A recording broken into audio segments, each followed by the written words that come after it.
سیدنا ابو بکر صدیق رضی اللہ تعالیٰ عنہ، سیدنا عبداللہ ابن زبیر رضی اللہ تعالیٰ عنہ، سیدنا ابو عبیدہ بن جراح رضی اللہ تعالیٰ عنہ،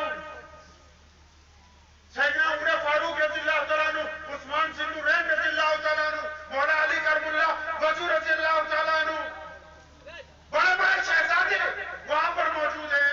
اب چاروں طرف جمگھٹ لگا ہوا ہے، مکے کے وہاں کے گورنر بھی موجود ہیں جو اسی دن مسلمان ہوئے ہیں، لیکن نبی علیہ السلام نے چاروں طرف دیکھا اور پھر اپنے صحابہ کو پوچھا کہ اوئے میرا بلال کہاں ہے؟ بلال کہاں ہے بھائی؟ اب بلال تو غلام ہے، بلال اچھی ہے، بلال کالا ہے، وہ سب سے پیچھے۔ جب ان کو آواز دی گئی تو کانپتے آگے آئے کہ میری آج کیا ضرورت پڑ گئی۔ اب وہاں جو صحابہ موجود تھے بیت اللہ کے صحن میں، سنو مسلمانوں، وہ بات کو سمجھ گئے، وہ نبی علیہ السلام کے ارادے کو سمجھ گئے۔ پھر ایک صحابی نے کان میں کہا یا رسول اللہ صلی اللہ علیہ وسلم، آج اتنی بڑی فتح ہوئی ہے کہ اہل قریش کی ناپ کٹ گئی ہے، آج اگر آپ نے ایک غلام زادے کو بیت اللہ کی چھت پہ اذان دینے کے لیے چڑھا دیا تو جو رہی صحیح عزت ہے وہ بھی ختم ہو جائے گی۔ سنو مسلمانوں، میں اسٹیج پہ آیا تو مجھے کان میں کسی نے کہا یہ سارا گاؤں ہی خان صاحبوں کا ہے، پھر کیا ہو گیا؟ خان صاحب ہونا کوئی بڑی بات ہے؟ انصاری صاحب ہونا کوئی بڑی بات ہے؟ شیخ ہونا کوئی بڑی بات ہے؟ میر ڈار ہونا کوئی بڑی بات ہے؟ سید ہونا کوئی بڑی بات ہے؟ پتہ تو لگے دنیا میں جو بڑے لوگ ہیں قابل احترام، وہ صرف رسول اللہ صلی اللہ علیہ وسلم کا گھرانہ اور اہل بیت اور صحابہ کرام کی جماعت ہے۔ اس کے بعد جو اتنے مسلمان ہیں اب وہ اپنی برادری، رنگ اور نسل کو جو مرضی نام دیتے رہیں، کسی ایک کے اوپر کوئی دوسرا فوقیت حاصل نہیں کر سکتا ہے۔ اس نے کہا صحابی نے نبی علیہ السلام سے یا رسول اللہ اگر بلال پر چڑھ گئے تو ان کی بے عزتی ہو جائے گی۔ ڈانٹا، فرمایا سن، اگر نبی علیہ السلام کے نام پر مار کھانی ہو تو کالا بلال کھائے، اور آج فتح مکہ کے موقع پہ اذان دینی ہو تو کوئی اور دے گا؟ فرمایا نہیں، آج خانہ کعبہ کی چھت پہ چڑھ کے اگر کوئی اذان دے گا تو میرا، تو بولیے میرا بلال۔ میں نے پہلے کہا تھا ہم جلسہ کرنے نہیں آئے، ہم ارادہ سنت کے لے کے آئے، ضابطہ پورا کرنے نہیں آئے، اس لیے آپ جاگتے رہیے، ساتھ ساتھ سوئیے گا نہیں، بس اور 20 منٹ آپ کے لوں گا، پریشان نہ ہوگا۔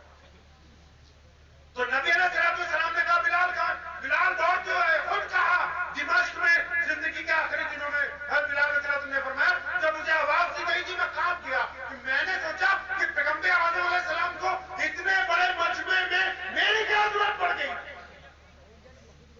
تو فرمایا جب میں بھاگتا ہوا آگے پہنچا تو نبی علیہ السلام نے فرمایا بلال آج خانہ کعبہ کی چھت پہ چڑھ کے اذان کوئی دے گا تو میرا بلال۔ اب یہ خانہ کعبہ کی مڈیر پکڑ کے اوپر چڑھنے لگے۔ کعبہ دیکھا نا آپ لوگوں نے بھائی؟ جی۔ ارے فوٹو میں بھی دیکھا ہے کہ نہیں بھائی؟ دیکھا ہے۔ جو کالے رنگ کا غلاف چڑھا ہوا ہے خانہ کعبہ کے صحن میں، جو کمرہ ہے جس کے اوپر کالے رنگ کا غلاف چڑھا ہے اس کو کعبہ کہتے ہیں، وہ قبلہ ہے ہمارا۔ اور چاروں طرف جو برآمدے ہیں، جو مسجد بنی ہے اس کو مسجد حرام کہتے ہیں۔ بات سمجھ آ رہی ہے نہیں؟ ارے بھائی سمجھ رہے ہیں نہیں آپ؟ جی۔ جو درمیان میں ہے وہ کیا ہے جی؟ خانہ کعبہ، اور جو چاروں طرف بلڈنگ ہے وہ مسجد حرام۔ اب میرے نبی علیہ السلام نے بلال کو کہاں چڑھنے کے لیے کہا اذان دینے کے لیے؟ کعبے کی چھت پہ، خانہ کعبہ کی چھت پہ چڑھنے کے لیے کہا۔ اس سے پہلے کوئی مقرر میں آواز نہیں پہچاننا ہوں، تقریب میں وہ آپ حضرات سے بات کر رہے تھے جھوٹے نبیوں کے متعلق۔ آج کل جو لوگ کئی جھوٹے نبی بن جاتے ہیں، مفتی ہلال صاحب کی بات کر رہے ہیں، تو بلال کو کہا کہ خانہ کعبہ کی چھت پہ چڑھو اذان دو۔ فرماتے جب میں خانہ کعبہ کی چھت پہ چڑھنے لگا تو میں رو رہا تھا اور میں نے اپنے دل سے کہا بلال وہ جو باہر بیت اللہ کا دروازہ ہے، باہر کی جو چوکھٹ ہے، جب کبھی تیرا دل چاہا کہ تو بھی 2 رکعت نماز پڑھے، جب کبھی تیرا دل چاہا کہ تو اس گھر کو ہاتھ لگا لے، تو تجھے ابو جہل نے مارا، عتبہ نے مارا، ولید نے مارا، عبداللہ بن جدان نے مارا۔ اور کیوں مارا؟ کیونکہ تیرا رنگ کالا ہے اور تیری ذات نیچی ہے اور تو ان انسانوں میں نہیں آتا۔ فرمایا مجھے تو اتنا مارتے تھے